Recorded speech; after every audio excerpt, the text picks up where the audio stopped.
છે દોસ્તો, બટર પનીર મસાલા અને શાહી પનીર બટર મસાલાની વાત જ કંઈક અલગ છે।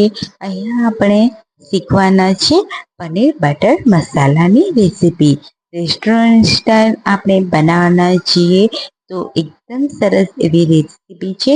હેલો દોસ્તો, તમારું સ્વાગત છે મારી કિચન ચેનલમાં। અહીંયા આપણે એક વાટકીમાં ગરમ પાણી લીધું છે અને આપણે 10 થી 15 આપણે કાજુ લીધા છે, તેને આપણે એડ કરી અને 10 મિનિટ માટે રેસ્ટ આપીશું। અહીંયા મેં દેશી ટમાટર લીધું છે। આપણે આ બટર પનીર મસાલામાં દેશી ટમાટરનો બિલકુલ પણ યુઝ નથી કરવાનો। અહીંયા આપણે આ રીતનું મોટી સાઈઝનું જે ટમાટર આવે છે તેમાં વધારે ખટાશ હોતી નથી, બસ આપણે ફ્લેવર માટે આપણે આ ટમાટર લેવાનું છે। જે દેશી ટમાટર છે તેમાં ખટાશ બહુ હોય છે, એટલે આપણી જે ગ્રેવી છે તેમાં એકદમ ખટાશ પણ આવી જશે, તેના માટે આપણે તેને બિલકુલ સ્કીપ કરી દેવાનું છે। અહીંયા આપણે જે મોટી સાઈઝનું ટમાટર આવે તે જ આપણે લેવાનું છે। હવે આપણે અહીંયા કાજુ છે તે એકદમ સરસ રીતે પલળી ગયા છે, તો અહીંયા હું કાજુનું જે પાણી છે તે યુઝ નથી કરવાની અને આપણે ફક્ત કાજુ લઈશું અને જે આપણે બીજું પાણી એડ કરીશું અને એકદમ સરસ એવી પેસ્ટ તૈયાર કરી લઈશું। તો કાજુ પેસ્ટ આપણી તૈયાર થઈ ગઈ છે। હવે તેને એક વાટકીમાં કાઢી લઈશું અને જે ટમાટર છે તે મિક્સર જારમાં એડ કરીશું, તેમાં પાણી એડ કરી અને એકદમ સરસ એવી ટમાટરની પ્યુરી તૈયાર કરી લઈશું। મિક્સર જારમાં જો ટમાટરની પ્યુરી થોડી એવી રહી જાય તો પાણી એડ કરી અને તેને પણ કાઢી લેવાની। હવે આપણે દહીં લીધું છે એક મોટી ચમચી ભરીને, તેમાં આપણે એડ કરીશું અહીંયા 1 ચમચી ધાણા જીરું પાવડર દરદરું મેં લીધું છે। હવે તેને મિક્સ કરી લઈશું। હવે આપણે બનાવીશું બટર પનીર મસાલાની રેસીપી। તો અહીંયા આપણે કઢાઈ મૂકી છે ગેસ ઉપર, તેમાં થોડું તેલ એડ કરીશું અને બટર એડ કરીશું। અહીંયા આપણે જે બટર છે તે ફ્લેવર માટે લીધું છે અને આપણે તેલની ક્વોન્ટિટી વધારે જ રાખવાની છે। અને હવે આપણે તેમાં મસાલા એડ કરી દઈશું। તો કરા મસાલા આપણા બધે જ જે કરા મસાલા હોય છે તે એડ કર્યા છે। હવે લસણ અને આદુની પેસ્ટ એડ કરી અને તેને સાતળી લઈશું, જેનો કાચો પણ નીકળી જાય ત્યારબાદ આપણે તેમાં ડુંગળી એડ કરવાની છે। તો મેં અહીંયા એક મોટી સાઈઝની ડુંગળીને એકદમ ઝીણી ઝીણી ચોપ કરી લીધી હતી, તમે ચોપરમાં પણ ચોપ કરી શકો છો। અહીંયા આપણી ડુંગળી છે તે એકદમ સરસ રીતે સતળાઈ ગઈ છે। તો હવે આપણે તેમાં 1 ટેબલ સ્પૂન હળદર પાવડર અને 1 મોટી ચમચી કાશ્મીરી લાલ મરચું પાવડર એડ કરી દઈશું। સરસ એવું આપણે સાતળી લેવાનું છે।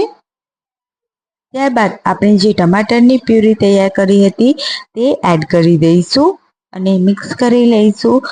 5 મિનિટ માટે કૂક કરી લઈશું અને તમે જોઈ શકો છો કે એકદમ સરસ એવી ગ્રેવી આપણી તૈયાર થઈ ગઈ છે।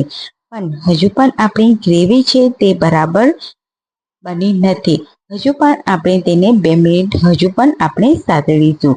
આપણે જે ગ્રેવી છે તે એકદમ દાણેદાર થઈ જાય ત્યાં સુધી આપણે આ રીતની સાતળવાની છે। તમે જોઈ શકો છો પહેલાં કરતાં પણ ઘણો ફેર આવી ગયો છે આ ગ્રેવીમાં। તો આ જ રીતની દાણેદાર આપણી આ બટર પનીર મસાલામાં આ ગ્રેવી આ રીતની બનવી જોઈએ। હવે આપણે બાજુમાં એક પેન લઈશું, તેમાં બટર એડ કરીશું અને આપણે પનીરના ટુકડા એડ કરી લઈશું અને તેને થોડા એવા સોતે કરી લઈશું। હવે આપણે તેમાં એડ કરીશું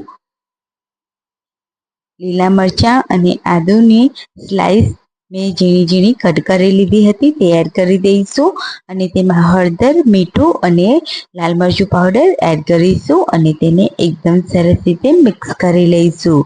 તો એકદમ સરસ એવું પનીરને આપણે સોતે કરી લેવાનું છે, આપણે વધારે પડતું સોતે નથી કરવાનું, નહીં તો આપણું જે પનીર છે તે હાર્ડ થઈ જશે એટલા માટે। હવે આપણે જે પનીર આપણી ગ્રેવી બનાવતા હતા ત્યાં આવી જઈએ અને જોઈ લઈએ. હવે એકદમ સરસ એવી ગ્રેવી આપણી તૈયાર છે. તો એમાં આપણે દહીંવાળી પેસ્ટ એડ કરી દઈશું અને એકદમ સરસ રીતે મિક્સ કરી અને તેને પણ સાતળી લઈશું. ત્યારબાદ હવે આપણે કાજુ પેસ્ટ એડ કરીશું અને તમે જોઈ શકો છો તેને એડ કર્યા બાદ ગ્રેવીનો કલર છે તે એકદમ સરસ એવો આવી ગયો છે. હવે આપણે જે સોતે કરેલા પનીર છે તે એડ કરીશું અને ઉપરથી આપણે ધાણા એડ કરીશું આ રીતે અને એકદમ સરસ રીતે મિક્સ કરી લઈશું.